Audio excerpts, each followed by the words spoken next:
Hello viewers, welcome to our channel. నేను మీ చరణ్ పరిమి. ఎన్టీఆర్ దేవర cinema విషయంలో కళ్యాణ్ రామ్ కొన్ని కాంట్రవర్సీ కామెంట్లు అయితే చేశాడు. సో ఈ కామెంట్లు కొద్దిగా ఇంట్రెస్టింగ్గా ఉన్నాయి. బాబాయిని పొగడ్డం కోసం తమ్ముడిని తగ్గించాడా ఏంటి, తమ్ముడి మీద ఎందుకు ఈ విధంగా కామెంట్లు చేయాల్సి వచ్చింది అనేది ఇప్పుడున్న ప్రశ్న. సో ఏమన్నారంటే మీడియాలో ఆయన మాట్లాడుతూ బాలయ్య బాబాయ్ లెజెండ్, ఆయనతోటి ఎన్టీఆర్ని పోల్చొద్దు అని చెప్పేసి అన్నాడు. సో ఎందుకు ఈ విధంగా అన్నాడు, అలాగే కొద్దిగా ఫైర్ అయినట్టుగా కూడా కనిపిస్తూ ఉంది. సో బాలయ్య బాబాయ్ పెద్ద లెగసీ ఉంది, సో ఆయనతోటి ఎన్టీఆర్ పోల్చదగిన వాడు కాదు అన్నట్టుగా ఈయన మాట్లాడారు కళ్యాణ్ రామ్. నిజానికి చాలా కాలంగా కళ్యాణ్ రామ్కి ఎన్టీఆర్కి మధ్య అనుబంధం చాలా బలపడింది. సో ఇంత బలపడి వాళ్ళిద్దరూ ఏ వేదిక మీద ఉన్న అన్నదమ్ముల అనుబంధం ఏ విధంగా ఉంటుందంటే, ఎవరైనా సరే అన్నదమ్ములు ఈ విధంగా ఉండాలి అన్నట్లుగా ఉంటుంది. ఇంకా చెప్పాలంటే వాళ్ళిద్దరికీ ఉన్న అనుబంధం చిన్నప్పటి నుంచి కూడా కాదు, మధ్యలోనే మొదలైంది. సో ఆ మధ్యలోనే ఇంత స్ట్రాంగ్గా మొదలవడం అనేది అందరూ ఆశ్చర్యపోయారు కూడా. ఇటువంటి తరుణంలో జూనియర్ ఎన్టీఆర్ హీరోగా కళ్యాణ్ రామే సినిమా కూడా తీశారు. ఎన్టీఆర్ బ్యానర్ మీద ఆయన తన సొంత సినిమాలు కూడా తీసుకుంటూ వస్తూ ఉంటారు. ఆయన చేసిన ఏవైతే సినిమాలు మొదట్లో చేసినవి, అతనొక్కడే కావచ్చు, ఇటువంటి సినిమాలు కూడా ఆయన సొంత బ్యానర్లో చేసినవి. అలా చేస్తూ వచ్చి తర్వాత జూనియర్ ఎన్టీఆర్ గారితోటి వాళ్ళిద్దరి మధ్య అనుబంధం పెరిగిన తర్వాత జైలు అవకాశం సినిమాని చేశాడు. ఆ సినిమా మంచి బ్లాక్ బస్టర్ అయింది. కాకపోతే అనుకున్నంత బిగ్గెస్ట్ సక్సెస్ అయితే కాలేదు. చాలా పెద్ద సక్సెస్ అవుతుంది అనుకున్నారు, కానీ ఓవరాల్గా ఆ సినిమా మంచి సక్సెస్ సాధించి ఆయనకి పెద్ద నష్టాలు అయితే తేలేదు, కొద్దో గొప్ప చిన్నపాటి లాభాలు అయితే తీసుకొచ్చాయి. సో అందులో దానివల్ల తనకి ఒక మంచి స్టార్ తన బ్యానర్కి ఉన్నాడు అని చెప్పేసి కళ్యాణ్ రామ్ కూడా సంతోషపడ్డాడు. ఎందుకంటే ప్రతి బ్యానర్కి కూడా ఒక ఇద్దరు ముగ్గురు క్రౌడ్ పుల్లింగ్ స్టార్స్ ఉంటారు. ఆ బ్యానర్లను నిలబెట్టే బాధ్యత ఆ స్టార్లే తీసుకొని ఆ బ్యానర్లకు మాత్రమే ఎక్కువగా మంచి సినిమాలు చేస్తూ వస్తారు. ఇప్పుడు అశ్విని దత్ గారి బ్యానర్ చూసుకుంటే గతంలో చిరంజీవి గారు ఉండేవాళ్ళు. అశ్విని దత్ గారు తీసిన బిగ్గెస్ట్ హిట్లలో చిరంజీవి గారిదే పాత్ర. అదేవిధంగా అల్లు అరవింద్ గారి బ్యానర్ చూసుకున్న ఆయనకి చిరంజీవి గారే ఉండేవారు. ఆ తర్వాత ఇప్పుడు రామ్ చరణ్ గారు. అదేవిధంగా మరికొన్ని దిల్ రాజు గారి బ్యానర్ చూసుకుంటే ఆ బ్యానర్లో ఎన్టీఆర్ గారు సినిమాలు చేశారు, అదేవిధంగా రామ్ చరణ్ గారు చేశారు, అలాగే అల్లు అర్జున్ గారు చేశారు. ఇట్లా ప్రతి బ్యానర్కి కూడా కొంతమంది స్టార్లు ఉంటారు. సో వాళ్ళతో చేయడానికి ఎక్కువ ఇష్టపడుతూ ఉంటారు, ఆ కంఫర్ట్ కూడా ఉంటుంది.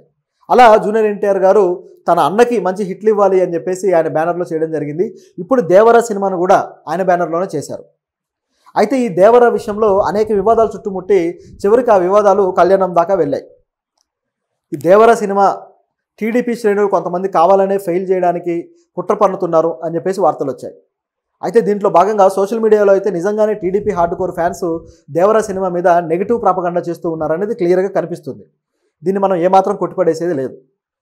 మరోవైపు బాలకృష్ణ గారే వెనకాల ఉండి ఈ సోషల్ మీడియా శ్రేణులు ఎవరైతే ఉన్నారో వీళ్ళకి కొద్దిగా ఫీడ్ ఇస్తున్నాడు, బాలయ్య గారే వీళ్ళ వెనకాల ఉన్నారు అని చెప్పేసి కొన్ని వార్తలు వచ్చాయి. అయితే దీంట్లో ఏవి నిజానిజాలు అనేది అందరికీ ప్రశ్నలు ఉన్నాయి, కానీ ఇవి మనం పూర్తి స్థాయిలో నమ్మే పరిస్థితిలో లేదు. నేను గతంలో ఒక వీడియోలో చెప్పాను, బాలయ్య గారు ఎన్టీఆర్ని దెబ్బ కొట్టాలి అనుకుంటే జాతీయ స్థాయిలో దెబ్బ కొట్టాల్సి ఉంటుంది. అది సాధ్యమయ్యే పని కాదు. ఎందుకంటే ఇప్పుడు జూనియర్ ఎన్టీఆర్ గారు జాతీయ స్థాయి నటుడు.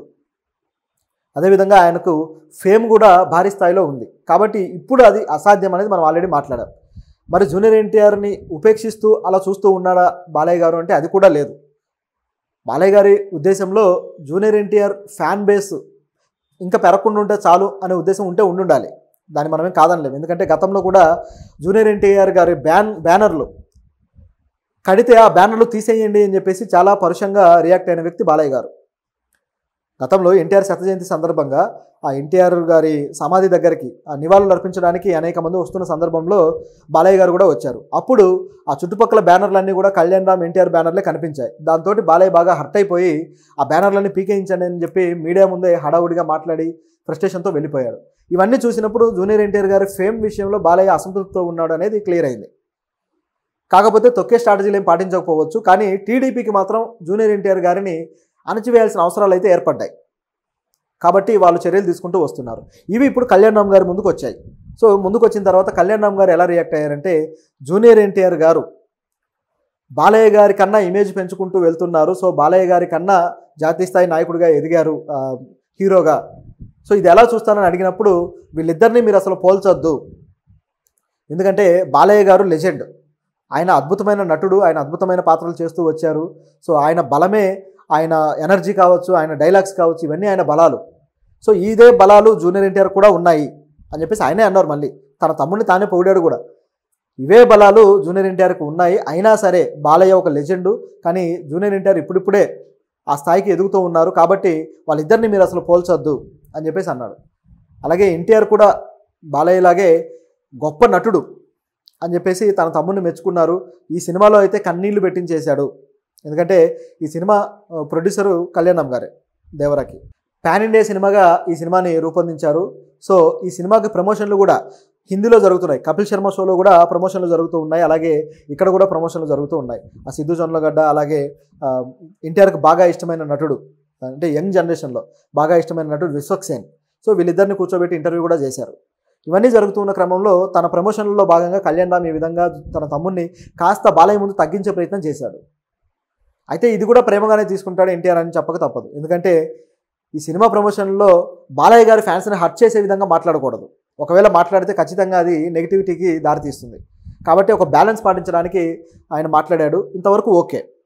కాకపోతే ఇక్కడ హిందీలో కూడా ఇటువంటి నెగిటివ్గానే వెళ్తూ ఉంది. అది ఎవరికి అర్థం కావట్లేదు. హిందీలో ప్రమోషన్ చేయడానికి వెళ్ళినప్పుడు కపిల్ శర్మ నెట్ఫ్లిక్స్లో చేస్తున్న ఒక షోలో జూనియర్ ఎన్టీఆర్ గారు పాల్గొన్నారు. సో ఆయన పాల్గొన్న తర్వాత అందులో ఆయనతో పాటు RRR సినిమాలో యాక్ట్ చేసిన ఆలియా భట్ గారి సినిమా కూడా మరొకటి వస్తూ ఉంది. సో ఆ సినిమా ప్రమోషన్ కూడా జరుగుతుంది. వాళ్ళిద్దరూ కలిసి పాల్గొన్నారు. ఆ సినిమాలు రెండింటికి పోటీలాగా ఒకటి కాంటెస్ట్ నిర్వహించారు. సో దాంతో ఆలియా భట్ తోటి ఎన్టీఆర్కి పోటీ ఏంటి, ఆయన స్థాయిని మీరు తగ్గిస్తున్నారనే వాదన వచ్చింది. సో ఈ విధంగా ఎన్టీఆర్ స్థాయిని తగ్గిస్తూ బాలీవుడ్లో ప్రయత్నాలు జరుగుతున్నాయా అనే క్వశ్చన్ వచ్చింది. నిజం చెప్పాలంటే హిందీలో దేవర సినిమాకి అంత బజ్ లేదు. సైఫ్ అలీ ఖాన్ కొద్దిగా ప్రయత్నిస్తున్నాడు కానీ ఆ బజ్ అనేది అందుకోవట్లేదు. సో ఎందుకు అందుకోవట్లేదు అనేది, అది ఇంకా రీజనల్ ఫిల్మ్గా చూస్తున్నారా హిందీ వాళ్ళు దీన్ని అనే క్వశ్చన్ వస్తుంది. బహుశా ట్రైలర్లో హిందీ వాళ్ళకు తగినంత హై ఫీస్ట్ ఫీలింగ్ రాలేదేమో అని కూడా మనకు అనిపిస్తుంది. ఎందుకంటే ట్రైలర్లో జాన్వీ కపూర్ ఉన్నారు, మంచి పాత్ర పడినట్టు మనకు తెలుస్తూనే ఉంది. అలాగే సైఫ్ అలీ ఖాన్కి చాలా బలమైన పాత్ర పడిందని తెలుస్తూనే ఉంది. ఆ మేకింగ్ విషయంలో ఫైట్స్ చాలా బాగా కంపోజ్ చేశారనేది కూడా తెలుస్తుంది. ఇన్ని జరిగినా సరే హిందీ ఆడియన్స్లో బజ్ రాకపోవడానికి కారణాలు ఏంటి? సో ఈ నెగిటివిటీ ఏమన్నా అక్కడ పనిచేస్తుందా అని చెప్పేసి మనకు కొన్ని సూచనలు అయితే అందుతున్నాయి. నిజానికి హిందీ మీడియా కొద్దిగా ఈ సినిమాను తొక్కేసే పనిలో ఉందనేది వాస్తవం. కాబట్టి ఆ బజ్ అనేది తీసుకురావట్లేదు అనేది ఇక్కడ కనిపిస్తుంది. సో దీని మీద ఆల్రెడీ నేను గతంలో ఒక వీడియోలో మాట్లాడాను, మీరు కావాలంటే అది చూడొచ్చు. సో ఇది కళ్యాణ్ రామ్ తన తమ్ముడికి ఇచ్చిన విలువ, అలాగే బాలయ్య గారికి ఇచ్చిన విలువ కూడా. సో వీళ్ళు బ్యాలెన్స్గా చాలా జాగ్రత్తగానే వెళ్తున్నారు. కానీ టీడీపీ శ్రేణులు, కొంతమంది కుహనా అభిమానులు, చెప్పాలంటే వీళ్ళని ఏమనాలో కూడా అర్థం కావట్లేదు, సోకాల్డ్ అభిమానులు వీళ్ళిద్దరి మధ్య వైరం పెట్టి దాన్ని క్యాష్ చేసుకోవాలని చూస్తున్నారు. ఇది ఎప్పటికీ సరైంది కాదు. అయితే ఈ సినిమా ఇక కొద్ది రోజుల్లో రిలీజ్ అవ్వబోతుంది. ఇటువంటి తరుణంలో ఇంతవరకు కూడా బాలయ్య గారు ఈ సినిమా కంగ్రాట్స్ అయితే చెప్పలేదు. నిజానికి RRR సినిమా అంత బ్లాక్ బస్టర్ అయినా, జూనియర్ ఎన్టీఆర్కి అంత గొప్ప పేరు వచ్చినా, హాలీవుడ్ యాక్టర్లు పొగిడినా సరే ఎక్కడ కూడా బాలయ్య గారు ఎన్టీఆర్ గారి నటనని కానీ లేకపోతే ఆ సినిమా అందుకున్న సక్సెస్ని కానీ సెలబ్రేట్ చేస్తూ ఒక్క మాట కూడా మాట్లాడలేదు. ఇది అందరికి ఆశ్చర్యం కలిగించింది. నిజానికి ఆయన ట్విట్టర్ అకౌంట్లో లేడు, ట్విట్టర్లో ఆయన యాక్టివ్గా ఉండే క్యాండిడేట్ కూడా కాదు. సోషల్ మీడియాలో బాలయ్య గారు ఎప్పుడు కూడా కనపడరు. కానీ మీడియా ముందు అప్పుడప్పుడు స్పందిస్తూ ఉంటారు అనేక విషయాల మీద. సో ఆ యాంగిల్లో చూసినప్పుడు ఇక్కడ ఎందుకు స్పందించలేదు అనే ప్రశ్న అయితే వస్తుంది.